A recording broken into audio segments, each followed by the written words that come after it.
Herkese merhaba. Film Ardı'nın ilk bölümüyle karşınızdayız. Bu bölümde konuğum sohbetinden zevk aldığım Şaime hocamla. Hocam hoş geldiniz. Hoş bulduk. Şaime hocamla beraber Elia Süleyman'ın kaleminden It Must Be Heaven, Burası Cennet Olmalı filmini yorumlayacağız. Öncelikle Filistin üzerinde her zaman konuşulmaya layık en güzel konulardan biridir. Bu sebeple özel olarak ilk bölümümüzü bu değere ayırdık. Burası Cennet Olmalı 2019 yılında yayınlanmasına rağmen İsrail sorununu ve Filistinlilerin mücadelesini komediyle kendine has yollarla gün yüzüne çıkaran piyasadaki filmlerden farklı bir anlatımı var. Kendine has bir anlatımı var. Çünkü konu savaş, tarih, drama geldiğinde film sektörü bu konuda önümüze hep tek düze tarzda filmler çıkarıyor. Ve muhtemelen her filmden sonra ya gözlerimiz doluyor ya da savaş filmi ise izlediğimiz büyük bir hırsla veya doruklarda gururla izliyoruz. Yani bunun ortalama bir seviyesini bulmamız zor. Ama Burası Cennet Olmalı da bunlardan herhangi birini söylemek doğru olmaz. Çünkü film sadece absürt anlayışıyla sizi derin derin düşünmeye teşvik ediyor ki şahsen beni bu yönde çok etkiledi film. Filmde başrolün aynı zamanda başrol kendisi filmin yönetmeni. Kısaca hani kendisini gerçekleştirme arayışını görüyoruz. Ve bu arayış destek istediği film projesidir aynı zamanda. Bu destek sürecini izliyoruz. Yani temel bazda bunları söyleyebiliriz. Bu uzun süreç doğduğu topraklarda Nasıra'da başlıyor. Nasıra sokaklarını, ellerinde sopalarla her an tetikte dolaşan gençleri, Nasıra'da insan ilişkilerini ve tüm gergin senaryolarını izliyoruz. Ama izlerken fonda hiç bizi bırakmayan ağaç hışırtıları ve dinmeyen kuş seslerine de yer verilmesi aslında o toprakların bulunduğu duruma karşı bir tezatlık örneği veriyor bize. Siz ne düşünüyorsunuz hocam bu konuda? Ve gerçekten de kuş sesleri, ağaçların hışırtıları, kuşların cıvıltıları o coğrafyayı çok güzel özetlemiş film sahnesinde de. Filistin gerçekten böyle doğayla iç içe bulunduğunuz, tefekkür edebileceğiniz bir coğrafya. Özellikle Kudüs. Mescid-i Aksa'nın bahçesine girdiğinizde de o zeytin ağaçlarının esintisi, kuşların cıvıltısı size ayrı bir huzuru veriyor. Filmde de zaten bunları görebiliyoruz. Bir tane kadının sahnesi vardı. Zeytin ağaçları içerisinde Evet. yürüyen bir kadın. Yine Filistin limon ağaçları ve zeytin ağaçlarıyla ünlü bir diyardır. Komşunun bahçedeki limon ağaçlarını budamasında da görüyoruz onu. Yani Filistin'e dair birçok Filistin'e dair birçok unsuru. filmin tamamı boyunca görebiliyoruz Evet. aslında. Şöyle bir gün Nasıra'da bir gün yaşadığı evden cenaze çıkınca kimin olduğu açık bir şekilde verilmiyor filmde. Bu babası veya annesi de olabilir. Bunu evden hasta eşyalarının boşaltılmasıyla anlıyoruz. Yani Elia'nın yaşadığı evde bir kayıp var ve bu kayıptan sonra ayrılmaya karar verdiğini görüyoruz Nasıra'dan. Ve evinden çıkmadan önce, gitmeden önce bahçesinde de bir limon ağacı fidanı ekiyor. Az önce de bahsettiğimiz gibi limon, karpuz, zeytin, yani neden bu sembolleri söylüyoruz? Mesela günümüzde de şu an soykırım son bir yıldır devam ediyor. 75 yıldır da işgal devam ediyor. Neden karpuz, neden limon, neden zeytin? Şöyle aslında karpuzun çok ayrı bir hikayesi var. Aslında hikaye değil, büyük bir gerçeği var. Kırmızı, siyah, beyaz ve yeşil yalnızca karpuzun değil, Filistin bayrağının da renkleri. 1967'deki Arap-İsrail Savaşı ile buna 6 gün savaşı da deniyor. Gazze ve Batı Şeria'nın yani İsrail kontrolüne geçmesiyle işgal altında olan Filistin'de Filistin bayrağının taşınmasının yasaklanması ve suç haline gelmesiyle beraber Filistinliler bir protesto biçimi olarak karpuz dilimlerini kullanmaya başlıyorlar sloganlarında, pankartlarında, sokaklarda. Filmde de direkt karpuz metaforunu göremiyoruz. Ama bugünlerde karpuz, zeytin ve limon ülkesi Filistin'e atıf olarak da kullanılıyor. Aynı zamanda hani doğduğu, büyüdüğü topraklardan gitmeden önce bir fidan ekmesi de aslında hem merak hem de umudun sembolü oluyor aynı zamanda. Ve Yeniden dirilişin de sembolü oluyor evet, aslında o limon ağacı. Ya biz tamamen buraya aitiz. Köklerimiz de burada varız ve var olmaya devam edeceğiz. Simgesini de düşüncesini de veriyor o sahne bence. Ben Mescid-i Aksa'nın bahçesinde gezerken bir zeytin ağacıyla karşılaştım. Oradaki zeytin ağaçları çok yıl yaşar. 1000 yıllık, 500 yıllık zeytin ağaçlarından, 250 yıllık zeytin ağaçlarından bahsederler oradaki insanlar. Ve zaten ağaç olarak en uzun süre yaşayan ağaçlardan biridir zeytin ağacı. O kadar çok kök salmıştı ki kökleri toprağın dışına çıkmıştı zeytin ağacının. Ve ben şey demiştim, bu ağaç yani şunu demek istiyor. Her zerresine böyle bağırarak çağırarak biz buraya aitiz. evet. Siz bizi ne kadar buradan sökmeye çalışsanız da, bizi buradan ayrılmaya çalışsanız da biz buradan ayrılmayacağız. Ya o ağacın kökleri bile gerçekten o vatanın asıl sahiplerinin Filistinliler olduğunu, İsrail'in bir yerleşimci olduğunu her haliyle bize gösteriyordu. Yani Filistin coğrafyasını gezerken her yerde bunu görmek mümkün diyebiliriz. Ve yine Nasıra'dan ayrılırken polis arabasındaki gözleri bağlı genç kızı gördük. Ve bu aslında bize direkt Fevzi El Cüneydi'nin onlarca asker tarafından tutuklanmasına net bir gönderme olmuş. Burada hani kesinlikle kenarda kalan bir gönderme değil veya bir metafor değil. Benim de aklıma ilk izlediğim zaman filmi direkt Fevzi El Cüneyt geldi ve biz bu sahneyi 2017'de izlemiştik. Ardından Nasıra'dan sonra ilk durağımız Fransa, Paris oluyor. Paris'e çok havalı ve klas bir girişle bakış atıyoruz. Kesinlikle klişelere paralellik gösteren sahnelerdi Paris sahneleri. İşte sokaktan geçen şık ve modern giyimli kadınlar, sokaklara taşan kafeler, tarih kokan sokaklarıyla hani başrol nazarında aslında aranılan şey burada bulunabilirmiş gibi hissettiriyor. Çünkü Avrupa'dasın. Dünyanın gözünde medeniyetin eşiğindesin. Burada zaten gözlemci kişiliği daha net bir şekilde karşımıza çıkıyor. O kafeye oturması ve sağa sola her yeri en ince ayrıntısına kadar seyretmiş olması da dikkatimizi çekiyor. Ben başlarda şey dedim. Acaba bu adamın bir engeli mi var da konuşmuyor? Çünkü Elia Süleyman'ın biz hiç tepki vermediğini görüyoruz. Yani filmin ilerleyen dakikalarına kadar hiç tepki vermiyor, konuşmuyor. Ama ilerleyen dakikalarda şunu keşfettim. Elia Süleyman tepkisini susarak ortaya koyuyor. Gözlemleyerek ortaya koyuyor. Bu kafedeki oturma sahnesinden de zaten bunu görmüş oluyoruz. Şöyle, Paris'te ilk gün böyle bitiyor. Ardından ilk uyanılan Paris sabahı da böyle bize bir anda neler oluyor dedirtti. Aynı zamanda başrol de istemeyerek uyandı zaten. Savaş uçaklarının sesleri, Fransız Bankası'nın önünden geçen tanklar, son model teknolojik araçlarla sokaklarda polislerin işte suçluları yakalamaya çalışması. Öyle bir anda burası Fransa mıydı diye düşündürttü. Aslında bu sahne bize çok tanıdık geliyor. Çünkü Filistin'de bu sahneler her gün yaşanıyor. Yani Kudüs'te, Filistin'de, Filistin'in diğer işte El Halil'de, Ramallah'ta birçok kentinde bunu sahneleri biz görüyoruz günlük yaşamın içerisinde. Çat kapı İsrail kuvvetlerinin gelip evleri boşalttığını, evleri yıktığını görebiliyoruz. Biz mesela Filistin'de, Kudüs'e doğru giderken Cerrah Mahallesi'nde bir binanın da yıkılışına şahit olmuştuk. Rehber işte sağ tarafta geçerken sağ tarafta bir binanın yıkıldığını, yıkılmak üzere olduğunu işte oradaki ekipleri vesaire göstermişti. Bu sahne orayı hatırlattı. Yani Elia öyle bir şey yapmış ki güncel hayatı, Filistin'deki aslında yaşanan bütün olayları kendi filmiyle, tepkisizliğiyle harmanlamış ve gözler önüne sermiş. Film gerçekten üzerine çok düşünmesi gereken sahneleri ile karşımıza çıkıyor.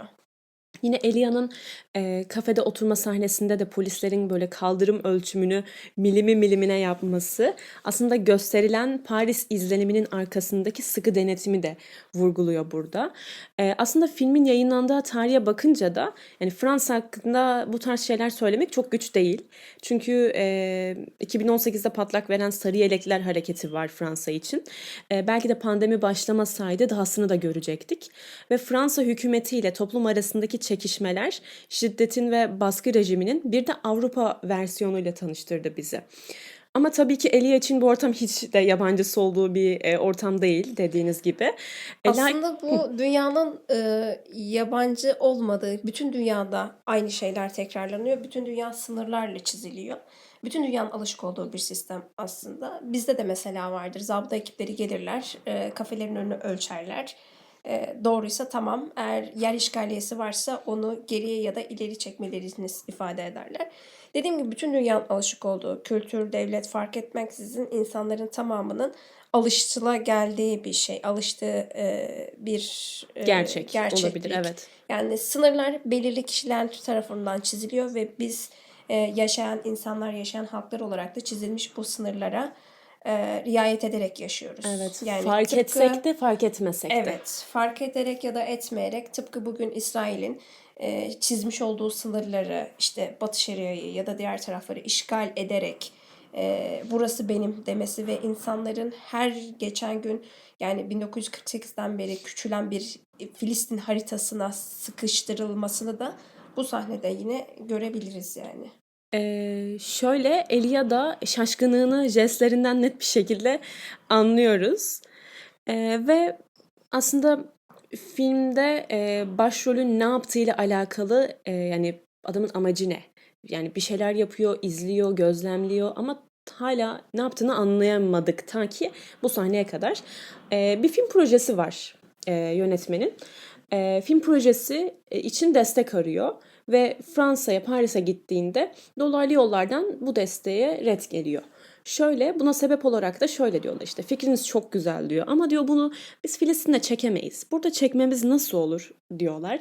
Yani bu da şöyle Avrupa'nın bu konuda ne kadar çekimser kaldığını, bir şeyler yapmak onlar için çok zor. Çünkü bunu yapmak istemiyorlar. Çekimserlikten değil de istemedikleri için. Yani Evet. Avrupa çekimser olarak kalmıyor bence. Tavrını net bir Hı şekilde hı. gösteriyor. Biz bunu yaklaşık bir yıldır yaşanan soykırımda da gördük. İsrail soykırımını yapıyor. Avrupa'nın halkı buna destek verse dahi Avrupa kendi halkını gözaltına alabilecek kadar sertleştiğini gördük bu süreçte biz. İşte üniversite profesörünü tutukladılar. Öğrencilerini aç bıraktılar. Öğrencilerine Evet. diploma törenlerinde diplomalarını vermediler. Birincilik haklarını ellerinden aldılar. Yani Avrupa bence çekimser kalmıyor. Tam tersi Avrupa'nın Filistin meselesindeki duruşu net. Filistinlileri İsrailler kadar istemiyorlar. Filistinliler konusunda İsrail'in hep destekçisiydiler. Hala destekçileri diye düşünüyorum. Ve Fransa'dan sonra da ikinci durağımızı görüyoruz New York. New York'a taksi sahnesiyle giriş yapıyoruz. Aynı zamanda başrolün film boyunca kurduğu ilk ve son cümleyi de bu sahnede izliyoruz. Ve bu filmin 66. dakikasına denk geliyor. Film yaklaşık 2 saat. Taksicinin nerelisin sorusuna Elia'nın ilk Nasıralıyım cevabını vermesinin ardından Nasıra nerede sorusuna Filistin demesi üzerine durması gereken bence manidar bir detay. Çünkü Nasıra şu an resmiyette işgalci İsrail topraklarında. Ama o topraklar gerçek bir Filistin şehri. Yani ilk soruya Nasıra cevabı bizi ve onu da aslında müphemde bırakıyor. Çünkü ne dese elinde kalacak. Yani Filistin cevabı da kendisinin gönlünden geçen bir cevap. O yüzden biraz bekliyor, duruyor, düşünüyor nasıl bir cevap versem diye. Ben burada Nasra'yı direkt hani Filistin olarak değil de Nasra kasabasının, Nasra kentinin Hristiyan dünyasında bir gerçekliği vardır. Hristiyan dünyası tarafından bilinir. Evet. O yüzden böyle tepki verdiğini, direkt Filistinliyim değil de Nasralıyım dediğini düşünmüştüm. Ama sen dediğin gibi İsrail topraklarında olduğu için İsrail'leyim demek istemiyor. Yani Filistinli dese İsrail topraklarında kalıyor. Bu ikilemde kaldığı için direkt Nasır diyor zaten. Adamın tepkisi çok farklıydı. İlk kez bir Filistinli gördü. O kadar garip davrandı ki o sahnede. Sanki çok bambaşka bir şeyle karşılaşıyormuş gibi. Ben o sahneye çok gülmüştüm. Ama kendimi de o adam kadar tepki vermesem de Filistinli bir arkadaşım var. İkram'la tanıştığımda ben de aynı tepkiyi vermiştim. Aa, Filistinli misin falan. Cihan Aktaş'ın bir programında tanışmıştık biz İkram'la. Sonradan kopmadık hani Filistinli benim Filistin'e gitmek için hani arayışta olduğum dönemde. Filistinli insanlar bizim dikkatimizi çekiyorlar. Bazen yaşadıkları acılarla, bazen yaşadıkları duygularla, o coşkularıyla çekiyorlar. Bu sahne bana biraz kendimi hatırlattı. Her ne kadar taksici kadar net bir tepki vermesem, çok büyük bir tepki vermesem de kendim şey diye utandım. Yani ben de böyle tepki vermiştim diye. Aslında ne tepki vereceğini de bilmiyor ve bu sebeple eşini de telefonla arayıp durumu böyle heyecanlı bir şekilde anlatması, yani bence genel anlamda böyle Amerikalıların kendilerini böyle hep dünyanın merkezine koymaları ve en ufak farklılık durumunda dünyanın geri kalanı hakkında böyle hep uçuk kaçık fikirlere sahip olmalarının da bir göstergesi olabilir diye düşünüyorum. Ya olabilir çünkü zaten öyle bir tepki veriyor. Dünyanın en mükemmel insanları Amerikalılar. Yani bütün dünya Amerikalıların etrafında dönüyor. Sahnenin sonuna doğru böyle bir rahatsızlık jesti vardı. Rahatsızlık ifadesi vardı Elia'da. Çünkü şöyle, Filistinlilerin yani dünyanın neresine giderlerse gitsinler sanki onlara dünyanın hiçbir yerinde bir rahatlık uğramayacakmış gibi hissettirdi bana bu sahne. Yani her yerde isteseler de bir kalıba giremiyorlar. Hep etnik kimliklerinden dolayı farklı damgası yiyip bu insanlar böyle her türlü ayrımcılığa uğruyorlar. Bu sahne zaten hakikati yansıtıyor. Gerçekten de öyle. Filistinlilerin en eğitimlisinden tut, en alt tabakasından en üst tabakasına kadar bütün insanlar nereye giderse gitsinler Filistinli oldukları için bir yere aitlik hissedemiyorlar. Yani aitlik hissedemeyince tam oralıyım da diyemiyor. İnsanlar zaten bakışlarıyla, davranışlarıyla onları ötekileştiriyorlar. Elia'da film boyunca biz bunu hissediyoruz. Yani kendisi çok tedirgin, ürkek, ara ara korkak Evet. davrandığı şeyleriyle de karşımıza çıkıyor.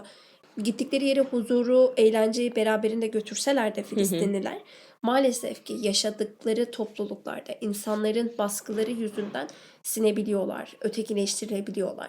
Bu bizim hakikatimiz böyle. Biz kendi ülkemize gelen Filistinli kardeşlerimize bile şu savaş sonrası gelenlere, soykırımdan kaçanlara bile yani merhametli davranamıyoruz maalesef. Sürekli onları ötekileştiriyoruz. Filistin'e gittiğimde şunu fark ettim. Ne kadar okursam okuyayım o coğrafyaya gitmeseydim Filistin'i anlayamayacakmışım. Yani Filistin öyle bir coğrafya ki özellikle Kudüs. Yani bütün duyguları aynı anda yaşayabileceğiniz, bütün hüznü, duyguyu, öfkeyi, kini, nefreti aynı anda yaşatabilecek tek coğrafya. Farklı yurt dışı deneyimlerim de oldu ama hiçbirinde ben o aksada yaşadığım duyguları hiçbirinde yaşamadım. Filistin gerçekten de oturduğumuz yerden, klavye başından anlaşılabilecek bir ülke değil. Yani attığımız tweetlerden anlaşılabilecek şeyler değil. O insanların acılarını hissetmek istiyorsak, o insanların ne yaşadığını duymak istiyorsak oraları görmek lazımmış. Üstelik yani en ufak bir pozitif ayrımcılık görmek bile onlar için yeteri kadar yorucu ve anlamsız kalıyor. Yani ne iyi tepki görmek istiyorlar. Ya artık o kadar çok kötü tepkilerle karşılaşıyorlar ki iyiye böyle hani ne tepki vereceklerini bilemiyorlar gittikleri yerlerde. Yine bunun dışında Amerika sahnelerinden en garibi belki de market sahnesi olabilir. Alışveriş yapan çiftin kıyafetlerinden silah kavzasının gözükmesinin ardından marketteki herkesin, çocukların bile en az 2-3 silahı sırtlamasını görüyor Elia. Ve Amerika'daki birçok eyalette legal olan bireysel silahlanmaya yine kendi üslubuyla dikkat çekiyor. Yani şöyle kısaca şiddet ve şiddet öğelerinin türlü türlü izahlarını biz bir kere hani Elia'nın gittiği her konumda sindire sindire izledik. Yani ve problemlerin odağının sadece Orta Doğu'dan ibaret olmadığını, bunun yanında Batı'da da farklı tezahürlerini gördük. Hatta Elia'nın tepkilerinden de onun da bu durumdan hoşnut olmadığını, çünkü zaten uzaklaşmak istediği şeylerle ummadığı yerlerde karşılaşması ona da çok kabul edilebilir gelmedi. Bu sahne izlerken çok garip gibi geliyor ama bir hakikati de içerisinde barındırıyor. Filmdeki bütün sahneler olduğu gibi bu da bir hakikati içinde barındırıyor. İsrail'deki sivil halkın silahlanması. İsrail'de sivil halk aleni bir şekilde silahlanıyor. Bunu Kudüs coğrafyasında gezerken diğer bölgelerde görmedim. Çünkü biz diğer bölgelerde gezdiğimizde sürekli otobüs halinde olduğumuz için çok değil, görmek imkansız zaten. Ama Kudüs'te yaya olarak gezdiğimiz için 2 gün boyunca şehri orada biz de birkaç kişiyle karşılaştık. Sivil Yahudilerde silah olduğunu görebiliyoruz. ağlama duvarı denilen o yere bile girdiğimizde, bizce Burak duvarı olarak aldığımız yerde, orada bile sivil Yahudilerde silah olduğunu görmek mümkün. Hani şeyde gezerken, çarşıda gezerken bir Yahudinin silahının kabzası size çok rahatlıkla değebiliyor ve siz buna engel olamıyorsunuz. İnsanları psikolojik olarak sindiriyorlar bu silahlanmaya giderekten. O sahnedeki en abartılı şey kasiyer kızın cephanelik gibi dolanması, yani o şekilde insanlara hizmet vermesi ve bir taksi sahnesi benim çok dikkatimi çekmişti. Bir taksinin, yani günlük hayatta yoldaki bir taksinin bagajından ne çıkabilir ki? Yani hepimiz bir valizin inmesini bekleriz. Bir çift iniyor. Çiftte hanımefendi de zaten silah var. Çocukta zaten silahlar var. Beyefendi de bagajı açıyor direkt. Bagajdan roket atar çıkıyor ve ben orada durup kaldım. Nasıl ya, roket atar mı? Biz film sahnesine döndüğümüzde, işte Kudüs'e baktığımızda, Kudüs'te İsrail askerlerinin cephanelik gibi gezdiğini görüyoruz. Ben Mescid-i Aksa'daki bir askere baktığımda askerde biber gazı var, bıçak var, son donanımlı silahlar var, mermiler var, her şey var ya. Adamı tut sanki cepheye götür, o dereceler. Ya buradaki o güncel hayatı da dikkat çekiyor aslında yönetmenimiz. Amerika'ya da yine film projesine destek için geldiğini biliyoruz. Çünkü Fransa'dan red yedi. Bir sonraki durağı New York'tu. Burada da yine destek reddi geliyor. Hatta şöyle, Fransa'da hiç değilse bir hani tamam olabilir aslında ama hani burada çeksek nasıl olur tepkisi almıştık. Ama burada net bir cevap var. Hani Orta Doğu'da barış konulu bir komedi filmi ha diyor yani. Şimdiden komik diyor. Kulağa o kadar komik geliyor ki şimdiden diyor böyle. Çünkü Orta Doğu'da asla bir barışı istemiyorlar. Yani Orta Doğu'da tarih boyunca izledikleri politikaya baktığımızda sürekli Orta Doğu'yu kana bulayan ve sürekli karıştıran kendileri oldukları için orada neden bir barış sağlasınlar ki? Adamlar biz oraya demokrasi götüreceğiz diyorlar. Demokrasiden ziyade kan götürüyorlar maalesef ki. Aslında böyle bir anlığına izlediğimiz filmin de yapım aşamasının belgeselini izlemiş olduğumuzu hatırlatıyor Elia. Ve bu durumu daha da gerçekçi kılıyor. Yani alınan olumsuz yanıtın ardından Amerika'daki son sahneye doğru gidiyoruz. Tarotçu sahnesi. Tarotçu'nun Filistin yorumuyla film son buluyor. Tarotçu'ya gitme nedeni ne olursa olsun hala bir motivasyon arayışında olduğunu da buluyorum. Tarotçu'nun Filistin için Elia'ya Filistin var olacak diyor böyle. Kartlardan birini seçiyor Elia. Ve Tarotçu diyor ki evet diyor Filistin var olacak. Sonra bir dakika diyor ama diyor bunu ne sen göreceksin ne de ben göremeyeceğiz yorumunu yapıyor. Tüm filmi sırıtarak izledikten sonra filmin sonlarına doğru bu sahneye denk gelmek, böyle bir yorumu görmek gerçekten hüzün dolu hissettirdi böyle bir yandan. Çünkü ben hiç beklemiyordum böyle bir şey söyleyeceğini. Belki biraz gerçeği de yüzümüze vurmuş olabilir. Bu sahne bize yıllardır bizim dilimize pelesenk olan bir şeyi tekrar hatırlattı. Biz de sürekli Filistin'le alakalı, Filistin davasına dair bir şey yaptığımızda hepimiz şunu diyoruz. Biz bunu göremeyeceğiz ama bir başkası görecek. Ben geçen yıl Kubbetü Sahra'nın karşısına geçiyordum sabah namazlarından sonra. Yaklaşık bir yarım saat, bir saat kadar oturuyordum orada. Orada hep şunu düşünüyordum. Ya bu dava bir gün hakikate ulaşacak. Burası bir gün özgür olacak. Ama ben bunun neresindeyim? Ve ben bunu görebilecek miyim? Ben görmesem bile bir başkaları görecek.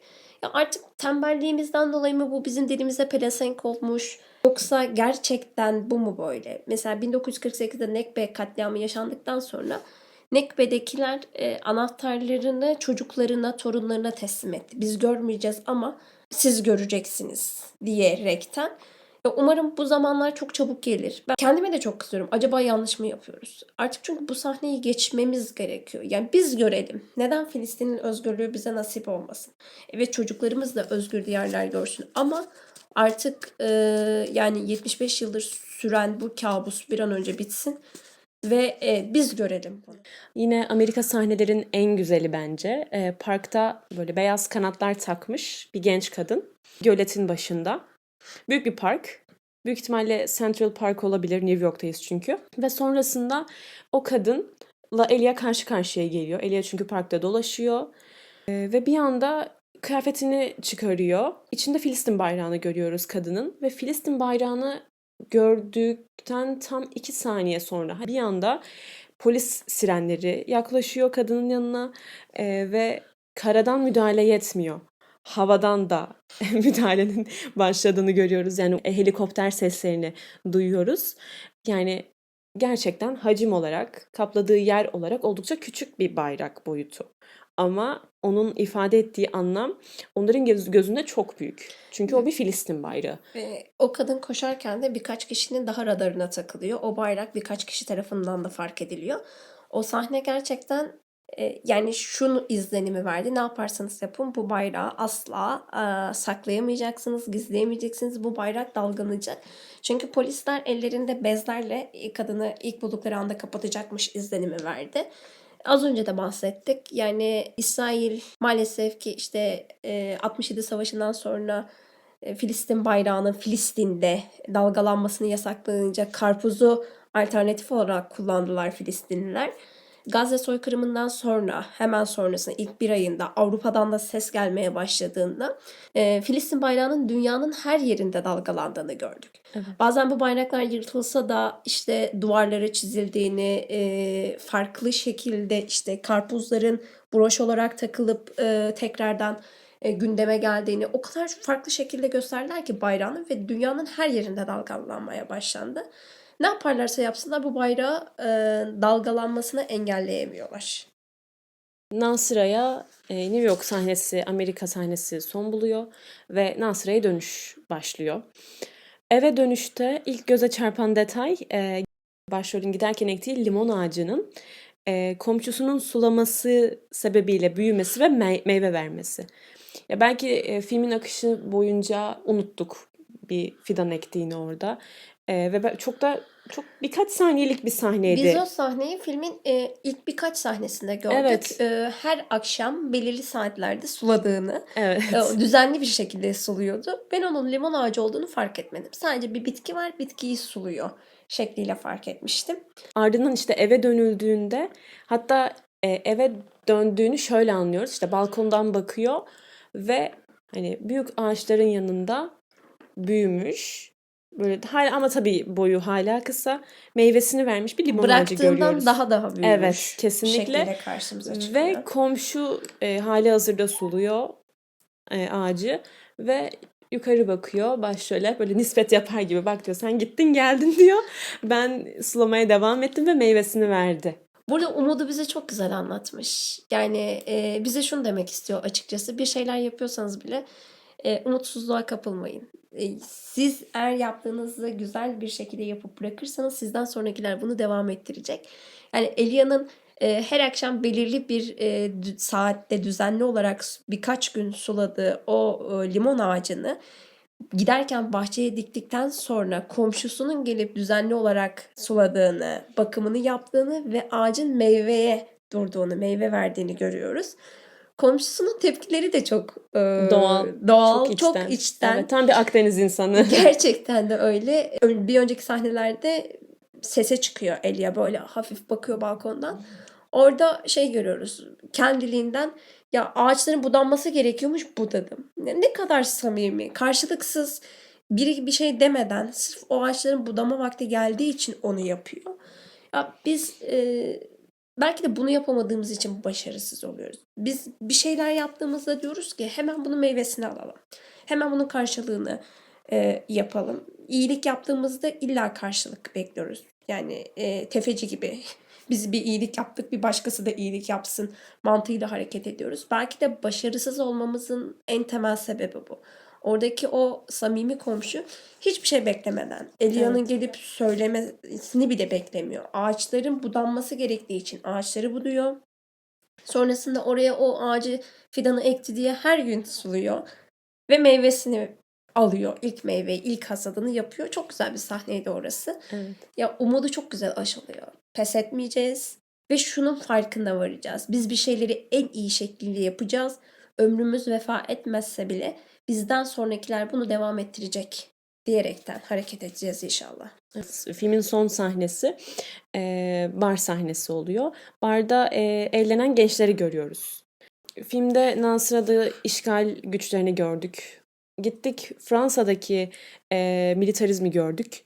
Amerika'daki bireysel silahlanmayı gördük. Gittiğimiz her yerde şiddet öğelerini gördük. Ama tabii bunların hepsi yorumlarla çeşitlenebilir. Ve bar sahnesinde de yine eğlenen gençler yani ne olursa olsun yaşamaya bir şekilde devam etmek zorunda kalmamızın bir mecburiyetinin örneği gibi önümüzde durdu ve bunu dünyada en iyi uygulayanların da yine Filistinlilerin oluşu da son zamanlarda bizzat şahit olduğumuz bir örnek.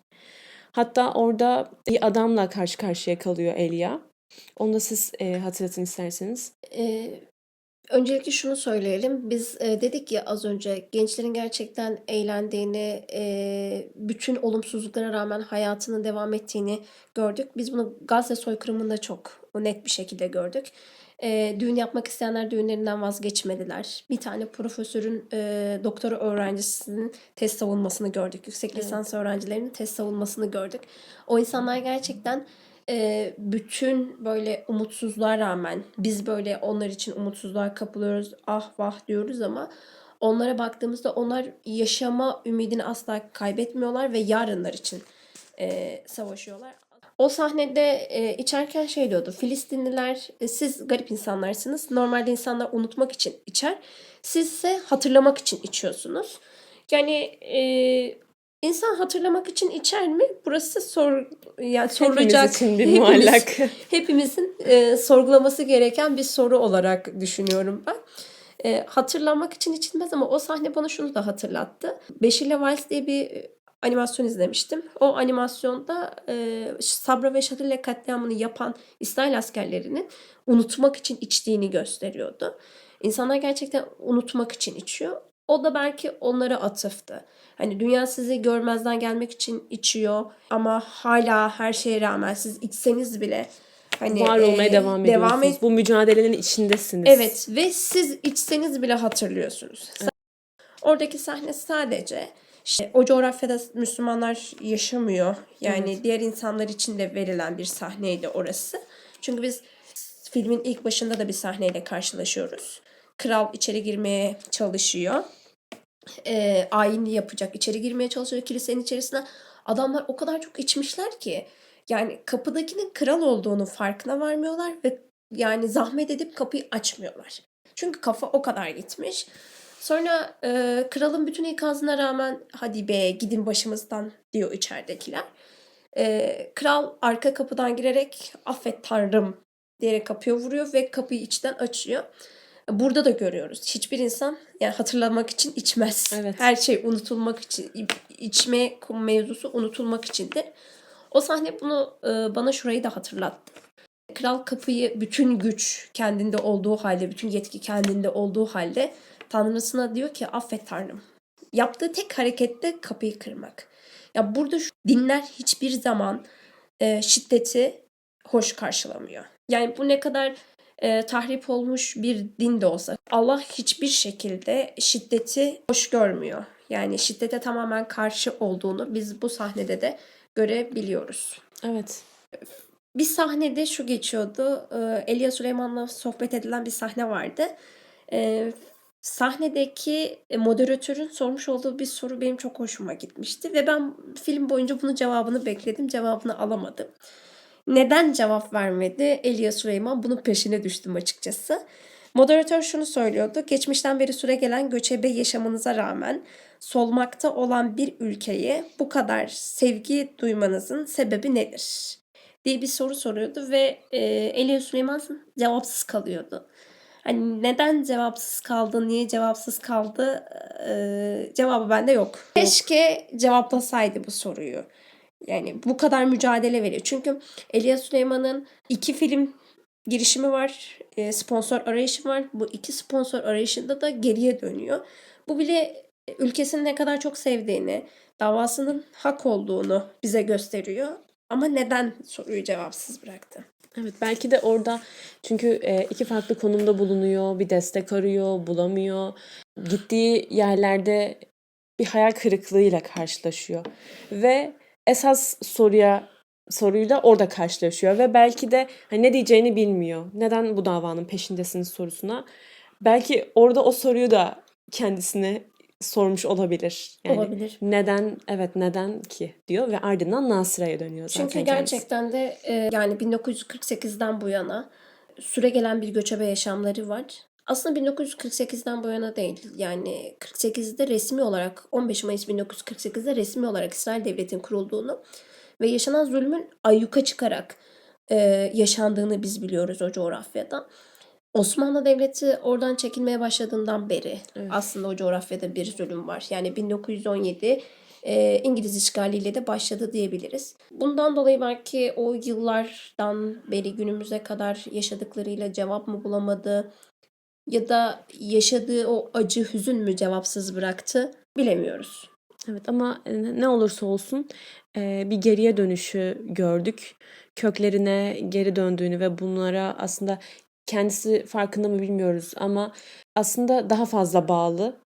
Umduğunu bulamayınca hala umudunu bırakmıyor. Çünkü umudun en iyi yaşandığı ve meyvelerini verdiği coğrafyasına geri dönüyor. Nasıra'ya, Filistin'e geri dönüyor. Çünkü insan ait olduğu yerde çiçek açar. İnsan ait olduğu yerde var olur. Ve sonunda kendi aidine yani ait olduğu yere, köklerine geri döndü. Filistin coğrafyası tam olarak da böyle bir yer. Dedim ya o zeytin ağacı mesela bana şey demişti. Biz her zerremizde buradayız. Burada var olacağız. İlk bölümümüzü Filistin'in özgür olacağı günlere atfederek sonlandırıyoruz. Çok teşekkür ederim hocam değerli görüşleriniz için. Ben teşekkür ederim. Dinlediğiniz için teşekkürler.